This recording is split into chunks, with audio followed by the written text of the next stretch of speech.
গল্পের নাম অনুভবে তুমি, পর্ব সংখ্যা 23। লেখিকা মমতাইনা জান্নাত মৌ। অয়ন, তমাল, তানিম, জয়, সানি আর রুদ্র শক্তিশালী একটা গ্যাংয়ের সাথে যুক্ত আছে। অয়ন এই গ্যাংয়ের লিডার। অয়নের সাথে আবার তমালের খুব বেশি ভালো সম্পর্ক। অয়ন যে কোনো কাজে তমালকে সাথে নেয়। বলতে গেলে তমালকেও সবাই অয়নের মতোই মান্য করে। তমাল আর অয়নের এই বন্ধুত্ব আবার তানিমের সহ্য হতো না। সেজন্য সে জয়, সানি আর রুদ্রের সাথে হাত মিলিয়ে আলাদা একটা গ্যাং তৈরি করার স্বপ্ন দেখে। তারা আলাদা একটা আস্তানাও তৈরি করেছে, কিন্তু অয়ন আর তমাল বেঁচে থাকলে এই স্বপ্ন কখনো পূরণ হবে না তানিমের। সেজন্য সে অয়ন আর তমালের মধ্যে নানাভাবে ঝামেলা বাঁধানোর চেষ্টা করে। শেষমেশ কোনো উপায় না দেখে তানিম কয়েকজন সন্ত্রাসীকে নিয়ে তমালকে খুন করে ডোবায় ফেলে দেয়। অথচ সেদিন যে সন্ত্রাসগুলোকে দেখেছিল, এরা সবাই তানিমের নিয়োগ করা সন্ত্রাস ছিল। আর যে সন্ত্রাসটি অতসী হাত টেনে ধরে ছেড়ে দিচ্ছিল সে তানিম ছিল। তানিম অতসীকে প্রথম দেখাতে একদম পাগল হয়ে গেছিল, আর অতসীর পরিচয় শুনে আরও বেশি অবাক হয়ে যায়। তারই বন্ধুর বোন এত সুন্দরী হবে সে কখনো ভাবতেই পারেনি।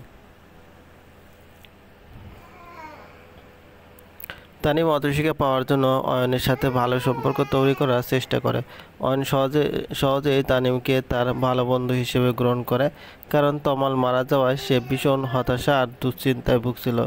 এদিকে ইভান সন্ত্রাসীদের এই গ্যাংটাকে ধরার জন্যই তার 3 সহচরী শুভ্র, নিলয় আর দিশানকে নিয়ে ভার্সিটিতে রোজ রোজ যেতে থাকে, আর তাদেরকে ভার্সিটির বড় ভাই বলে পরিচয় দেয়।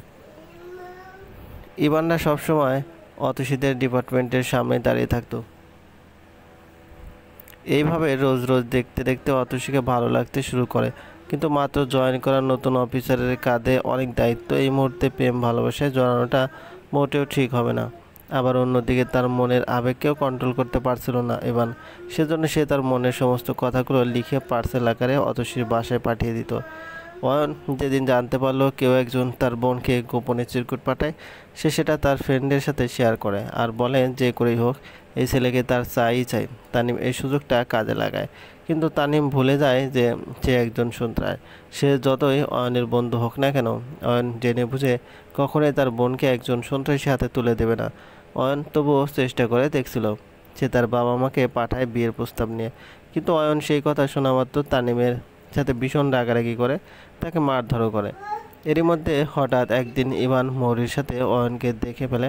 ইভান রাগ করে অয়নকে ধাক্কা মারে আর তার পরিচয় জানতে চায়। অয়ন নিজের রাগকে কন্ট্রোল করে রাখে, কারণ সাথে মৌরি ছিল। মৌরি তখন তার ভাইয়াকে জানায় সে অয়নকে পছন্দ করে, তারা দুজনকে ভালোবাসে। ইভান কিছুতেই এটা মানতে পারছিল না। তার ইচ্ছে ছিল অনেক বড় অফিসারের সাথে তার বোনের বিয়ে দেবে, কিন্তু মৌরি জানায় সে অয়নকে ছাড়া আর কাউকে বিয়ে করতে পারবে না। তখন ইভান অয়নের ফ্যামিলির খোঁজ করতে গিয়ে অয়নের খুঁটিনাটি সব কিছু জেনে ফেলে। অয়ন যে জবের কথা সে সবাইকে বলতো, আসলে সে কোনো জব করে না। ইভান মৌরিকে অয়নের ব্যাপারে সব কিছু বলে, কিন্তু মৌরি তবুও অয়নকে ভুলতে পারে না। তবে ইভান মৌরিকে করা পাহারায় রাখে যাতে অয়ন আর তার সাথে মিশতে না পারে। মৌরি তখন চুরি করে মেসেঞ্জার চ্যাটিং করতে থাকে অয়নের সাথে। আগের মতো আর ফোনে কথা হয় না তাদের। পরের দিনই তমালকে মারার সেই ফুটেজটি ভাইরাল হয়, যেখানে অতসীকে একজন সন্ত্রাসীর সাথে কথা বলতে দেখা যায়। অয়ন নিজের বোনকে সেজন্য সবার চোখের আড়াল থেকে রক্ষার জন্য গ্রামে নিয়ে যায়, আর সে শহরে ফিরে আসে। তানিম জানে অয়ন থাকলে কখনোই সে অতসীকে পাবে না। সেজন্য সে রাগ করে তমাল আর অয়নের মারামারি একটা ভিডিও পুলিশকে দিয়ে দেয় আর বলে অয়নই তমালকে খুন করেছে। পুলিশ সেই কথা শুনে অয়নকে ধরে নিয়ে যায়। অয়ন জেলে থাকা অবস্থায় মৌরির সাথে যোগাযোগ করতে পারে না, সেজন্য মৌরি ভীষণ টেনশন থাকে। পরে অয়নের অন্য আরেকজন বন্ধু জেলখানায় তাকে দেখতে গেলে অয়ন তাকে মৌরির ব্যাপারে বলে আর তাকে জানিয়ে দিতে বলে অয়ন হঠাৎ করে অফিসিয়াল কাজে কিছুদিনের জন্য বাইরে গেছে। মৌরি এইভাবে আর কোনো চিন্তা করে না, কারণ সে অয়নকে অনেক বেশি ভালোবাসে। অয়নও মৌরিকে ভালোবাসে, কিন্তু তার ব্যাপারে সব কিছু জানলে মৌরি যদি তাকে আর না ভালোবাসে, এই ভয়ে মৌরিকে সে কিছুই জানায়নি। অয়ন জেলে থাকায় তানিমের সুযোগে অতসী আর তার ফ্যামিলিকে তাদের বাসায় নিয়ে আসে।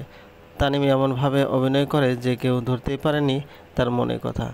তানিম অতসী ফ্যামিলিকে আতঙ্কের মধ্যে রাখার জন্য সন্ত্রাস দিয়ে অতসীকে উঠিয়ে নিয়ে যায়।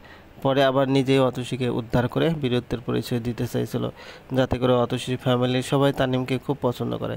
তারা যে কোনো প্রয়োজনে তানিমের কাছে আসে। তানিম সন্ত্রাসগুলোকে বারবার বলেছে অতসীর যেন কোনো ক্ষতি না হয়, কিন্তু সন্ত্রাসগুলোর মধ্যে লোভ জেগে ওঠে, যার কারণে তারা অতসীকে করার প্ল্যান করে। ঠিক সেই সময় সেখানে ইভান যায়, কারণ ইভান তানিমের এই আস্তানার খবর পেয়ে গেছে ইতিমধ্যে।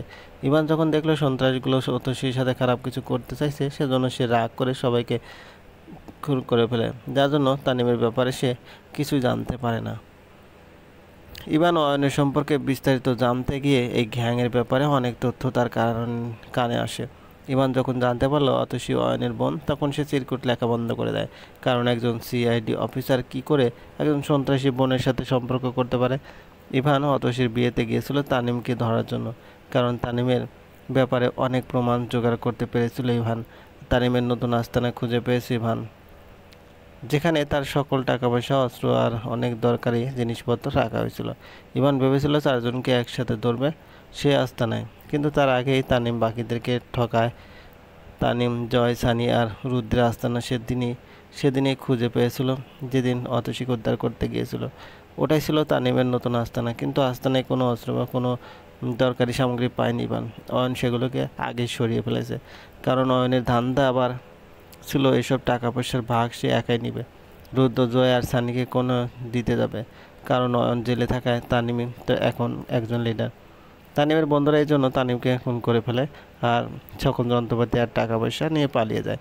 এদিকে ইভান তানিমের বিরুদ্ধে সকল প্রমাণ জোগাড় করে তানিমকে ধরতে এসে জানতে পারলো তানিম মারা গেছে।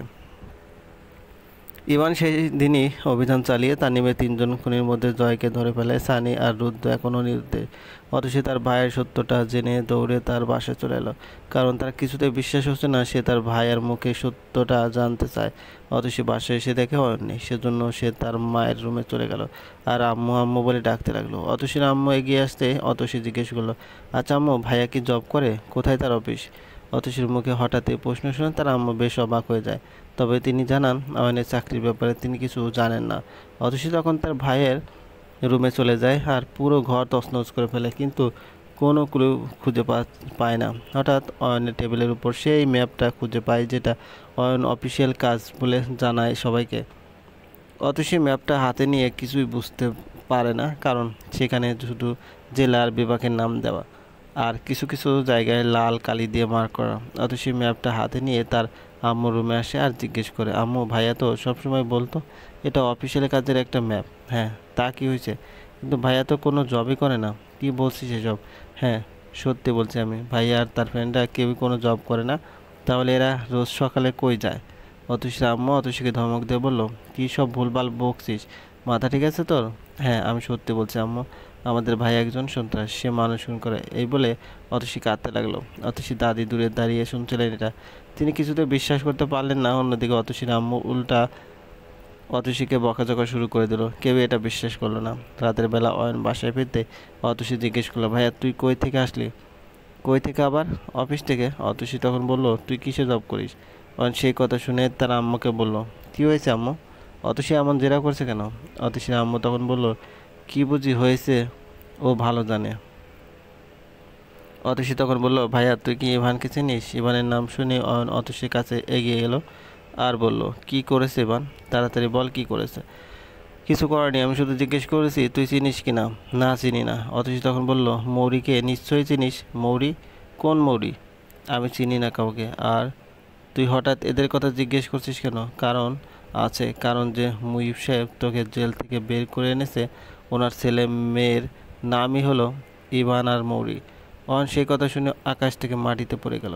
অতসী তখন তার ভাইয়ার হাত ধরে বলল, ভাইয়া, এটা কি সত্যি যে তুই একজন সন্ত্রাস? ইভান আমাকে বলেছিল, কিন্তু আমি বিশ্বাস করিনি। তুই নিজের মুখে বল প্লিজ। অয়ন একেবারে থ হয়ে গেল, তার মুখে দিয়ে কোনো কথাই বের হলো না। মৌরি যে অ্যাডভোকেট মুহিব সাহেবের মেয়ে সে আসলেই জানতো না। যদি জানতো তাহলে অতসীকে রোজ রোজ টিউশনে করাতে ও বাড়িতে পাঠাতো না। অয়ন কি করেছে এটা? নিজের পায়ে নিজেই কুড়াল মারলো। অয়নের মাথা চক্কর দিতে লাগলো। তাহলে কি ইভান অয়নের ব্যাপারে সব কিছু জেনে গেছে? তাদের আস্তানার খোঁজ পেয়েছে? মৌরিকে আবার বলেনি তো? অয়ন এক মুহূর্তও দেরি করলো না, সাথে সাথে বাসা থেকে বের হয়ে গেল। এই ভাইয়া, কই যাচ্ছিস? দাঁড়া বলছি। এত রাতে কই যাচ্ছিস আবার? অয়ন কোনো উত্তর না দিয়ে বাসা থেকে বের হয়ে গেল। অতসী তখন তার আম্মুকে বলল, দেখলে ভাইয়া কিভাবে ভয় পেয়েছে, আমার কথা বিশ্বাস করো সবাই, ভাইয়া আসলে একজন সন্ত্রাস। অতসীর আম্মু আর দাদিও এবার ভয় পেয়ে গেল। অয়ন যদি সত্যি সত্যি সন্ত্রাস হয় তাহলে কি হবে এখন?